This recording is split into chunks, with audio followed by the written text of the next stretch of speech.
சற்று முன் திமுகவில் இணைந்தார் ஓ. பன்னீர்செல்வம். ஸ்டாலின் கொடுத்த முக்கிய பொறுப்பு. அதிர்ச்சியில் தமிழக அரசியல் களம். தமிழக சட்டமன்றத்திற்கு இன்னும் சில மாதங்களில் தேர்தல் நடைபெற உள்ளது. தற்போது வரை பாஜக, பாமக, அமமுக ஆகிய கட்சிகள் அதிமுக கூட்டணியில் இணைந்துள்ளன. அதே நேரம் தேமுதிக பேச்சுவார்த்தை நடத்தப்பட்டு வருகிறது.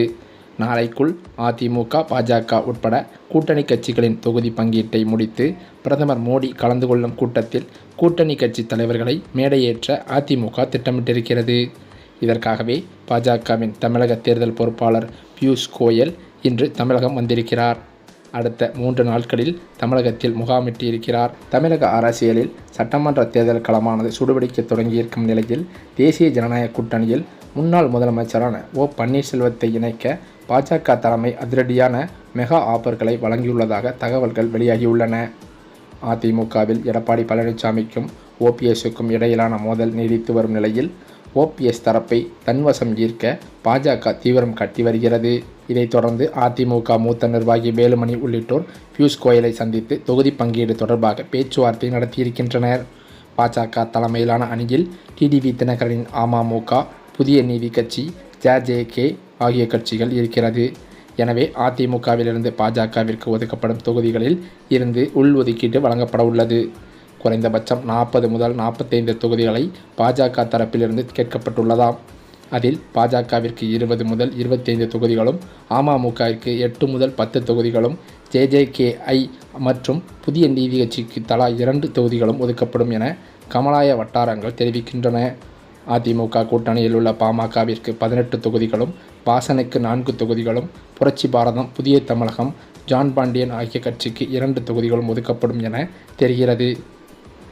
அதே சமயம் 2026 தமிழக சட்டமன்ற தேர்தலில் பலமான கூட்டணியை அமைப்பதன் மூலம் ஆளுங்கட்சியான திமுகவை வீழ்த்த வேண்டும் என்பதில் அமித்ஷா தீவிரமாக ஈடுபட்டு வருகிறார். கடந்த தேர்தல்களில் அதிமுக மற்றும் பாஜக தனித்தனியாக போட்டியிட்டதால் ஏற்பட்ட பின்னடைவை தவிர்க்க இம்முறை மீண்டும் அதிமுகவுடன் கைகோப்பது அவசியம் என்பதை அவர் வலியுறுத்தியிருக்கிறார். அதிமுக பொதுச் செயலாளர் எடப்பாடி பழனிசாமியும் 41% வாக்கு வங்கியை இலக்காக கொண்டு மீண்டும் பாஜகவுடன் கூட்டணி அமைக்க சம்மதம் தெரிவித்துள்ளதாக தெரிகிறது. இதன் மூலம் தமிழக அரசியல் களம் பெரும் மாற்றத்தை நோக்கி நகர்ந்து கொண்டிருக்கிறது என்றே சொல்லலாம். அதிமுக கூட்டணியிலோ ஓ. பன்னீர்செல்வம் மற்றும் டிடிவி தினகரன் ஆகியோரை சேர்க்க எடப்பாடி பழனிசாமி கடும் எதிர்ப்பு தெரிவித்திருந்த நிலையில் அமித்ஷா ஒரு புத்திசாலித்தனமான மாற்றுத் திட்டத்தை கையாண்டுள்ளார். இதன்படி ஓபிஎஸ் மற்றும் டிடிவி தினகரன் தரப்பை நேரடியாக அதிமுகவுடன் இணைக்காமல் அவர்களை பாஜக தலைமையிலான தேசிய ஜனநாயக கூட்டணியில் அங்கமாக வைத்துள்ளாராம். பாஜகவிற்கு ஒதுக்கப்படும் தொகுதிகளில் இருந்து அவர்களுக்கு இடங்களை வழங்குவதன் மூலம் எடப்பாடியின் பிடிவாதத்தையும் தளர்த்தி அதே சமயம் முக்குளத்தோர் சமூக வாக்குகள் சிதறாமல் இருப்பதையும் அமித்ஷா உறுதி செய்திருக்கிறார். இந்த இக்கட்டான அரசியல் பணியை வெற்றிகரமாக முடிக்க அண்ணாமலை மற்றும் நயினா நாகேந்திரன் ஆகிய இருவரையும் அமித்ஷா கச்சிதமாக பயன்படுத்தி கொண்டார். எடப்பாடி பழனிசாமியுடன் பேசுவதற்கு நயினா நாகேந்திரனையும், ஓபிஎஸ் மற்றும் டிடிவி தினகரனை சமாதானப்படுத்தி ஒரு குடையின் கீழ் கொண்டு வர அண்ணாமலையையும் அவர் பணித்தார். அண்ணாமலை தனது தலைவர் பதவியிலிருந்து விலக்கப்பட்ட பின்னரும் டெல்லி மேலிடத்தின் கட்டளையை ஏற்று மறைமுகமாக செயல்பட்டு இந்த மிஷன் இம்பாசிபிள் பணியை சாத்தியப்படுத்தியிருக்கிறார் என்றே சொல்லலாம். அமித்ஷாவின் இந்த தந்திரமான நகர்வுகள் 2026 தேர்தலில் அதிமுக, பாஜக கூட்டணியை மீண்டும் ஒரு வலுவான சக்தியாக மாற்றும் என்று எதிர்பார்க்கப்படுகிறது. இதன் அடிப்படையில் ஓ. பன்னீர்செல்வத்திற்கு ஆளுநர் பதவியும், அவரது மகன் ரவீந்திரநாத்திற்கு மாநிலங்களவை உறுப்பினர் பதவியும் வழங்க டெல்லி தலைமை முன்வந்துள்ளதாக கூறப்படுகிறது.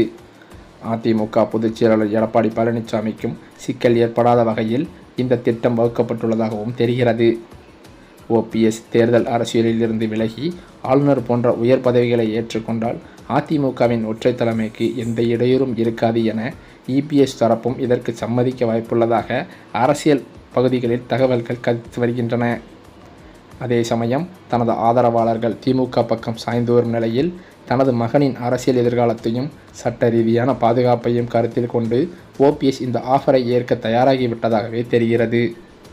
பிரதமர் நரேந்திர மோடி வரும் 23ஆம் தேதி தமிழகத்திற்கு பிரச்சாரத்திற்காக வரவுள்ள நிலையில் அதற்குள் ஓபிஎஸ் அணியுடனான கூட்டணி பேச்சுவார்த்தையை இறுதி செய்ய பாஜக மேலிட பொறுப்பாளர் பியூஷ் கோயல் சென்னை வந்திருக்கிறாராம்.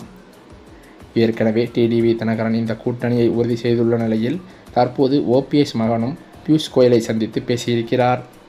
இதனால் பிரதமர் மோடி பங்கேற்கும் பொதுக்கூட்ட மேடையில் ஓபிஎஸ் உள்ளிட்ட கூட்டணி கட்சி தலைவர்கள் அனைவரும் ஓரணியில் திரண்டு பாஜக அதிமுக கூட்டணியின் பலத்தை காட்டுவார்கள் என்று எதிர்பார்க்கப்பட்டு வருகிறது. அதே சமயம் தேர்தல் களத்தில் பாஜகவின் தேர்தல் வியூகங்கள் எப்போதும் விவாதத்திற்குரியவதாகத்தான் பார்க்கப்படுகிறது. குறிப்பாக மத்திய உள்துறை அமைச்சர் அமித்ஷா தமிழ்நாட்டின் அரசியலில் நேரடியாக கவனம் செலுத்த தொடங்கியிருப்பது தற்போதைய சூழலை முற்றிலுமாக மாற்றியமைத்துள்ளது. பீகாரில் நிதிஷ்குமாரையும் மற்றும் சில கட்சிகளையும் ஒருங்கிணைத்து வெற்றி கண்ட அதே பீகார் ஃபார்முலா தற்போது தமிழகத்திலும் வெற்றிகரமாக செயல்படுத்தப்பட்டுள்ளது. பிரிந்து கிடந்த சக்திகளையும் சீரிய கட்சிகளையும் ஒரே குடையின் கீழ் கொண்டு வந்ததில் அமித்ஷாவின் பங்கு மிக முக்கியமானது என அரசியல் நோக்கர்களும் கருதி வருகின்றனர். கடந்த சில மாதங்களாக எடப்பாடி பழனிசாமி மற்றும் டிடிவி தினகரன் ஆகிய இரு துருவங்களும் ஒருபோதும் இணைய வாய்ப்பே இல்லை என்ற பிம்பம் கட்டமைக்கப்பட்டிருந்தது. பல மேடைகளில் இருவரும் ஒருவரை ஒருவர் கடுமையாக விமர்சித்து வந்த நிலையில், ஆனால் அமித்ஷாவின் சாணக்கியத்தனமான தலையீடு இந்த சூழலை தலைகீழாக மாற்றியிருக்கிறது. தேசிய நலன் மற்றும் திமுகவிற்கு எதிரான வாக்குகள் சிதறக்கூடாது என்ற ஒற்றை நோக்கத்திற்காக பரஸ்பர வேற்றுமைகளை மறந்து இரு தலைவர்களையும் கைகோர்க்க வைத்திருப்பது பாஜகவின் ராஜதந்திர வெற்றி என்றும் கருதப்படுகிறது. அமித்ஷா எப்போதுமே ஒரு மாநிலத்தின் கள யதார்த்தத்தை நன்கு ஆய்ந்த பிறகே தனது காய்களை நகர்த்துவாராம். மேலும் தமிழகத்தில் திமுக என்ற மாபெரும் சக்தியை வீழ்த்த வேண்டுமானால் அதிமுகவின் வாக்கு வங்கியை ஒன்றிணைப்பது அவசியம் என்பதை உணர்ந்தே அவர் காய்களை நகர்த்தியிருக்கிறாராம். இபிஎஸ், டிடிவி தினகரன், ஓபிஎஸ் என அனைத்து பிரிவினர்களையும் ஒரே நேர்கோட்டில் கொண்டு வந்திருப்பது அதிமுக தொண்டர்களிடையே ஒரு புதிய எழுச்சியை ஏற்படுத்தியிருக்கிறது. அமித்ஷா கைவத்தால் அது ராங்கா போகாது என்ற நம்பிக்கையை இந்த கூட்டணி உருவாக்கமானது மீண்டும் உறுதிப்படுத்தியிருக்கிறது என்றே சொல்லலாம். இந்த சூழ்நிலையில்தான் அதிமுக பாஜக கூட்டணியில் தற்போது டிடிவி தினகரன் இணைந்திருப்பதை தொடர்ந்து பாஜகவில் பெரும் பரபரப்பு ஏற்பட்டுள்ளது. அதாவது, இவ்வளவு நாட்கள் அதிமுகவிலிருந்து வெளியேற்றப்பட்ட ஓ பன்னீர்செல்வம் அவர்கள் அவரது ஆதரவாளர்களுடன் தனியாக ஆலோசனை நடத்தி வந்த நிலையில் அவரது ஆதரவாளர்கள் ஒன்றொன்றாக அடுத்தடுத்து திமுகவில் இணைந்திருப்பது அவருக்கு தற்போது பெரும் அவமானத்தை ஏற்படுத்தியிருக்கிறது. அது மட்டுமில்லாமல் ஓபிஎஸ் அவர்கள் அவரது ஆதரவாளர்கள் திமுகவில் இணைந்ததிலிருந்து கடும் அப்செட்டில் இருந்து வந்ததாக சொல்லப்பட்டு வந்த நிலையில், இவ்வளவு நாட்கள் நாம் அதிமுகவில் இருந்து என்ன பயன், அதிமுகவிலிருந்து நீக்கப்பட்டதிலிருந்தும் நாம் தனித்து விடப்பட்டிருந்தோம். இதனை எண்ணிய ஓபிஎஸ் அவர்களோ தற்போது அவர் திமுகவில் நேரடியாக இணைந்து விடலாம் என்ற எண்ணத்தை அவர் ஆதரவாளர்கள் மத்தியில் அவர் தெரிவித்ததாக தகவல்கள் பரவி வருகிறது.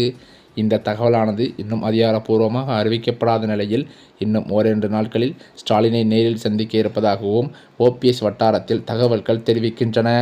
இதன் காரணத்தினால் எடப்பாடி பழனிசாமி பெரும் அதிருப்தியில் இருந்து வருவதாகவும் சொல்லப்படுகிறது. மேலும் அது மட்டுமில்லாமல் இவர் திமுகவில் இணைவதற்கான பேச்சுவார்த்தையை தொடங்கியதும் ஸ்டாலின் அவர்களும் அதற்கு ஒப்புதல் அளித்ததாகவே ஸ்டாலின் மத்தியில் தகவல்கள் தெரிவிக்கின்றன.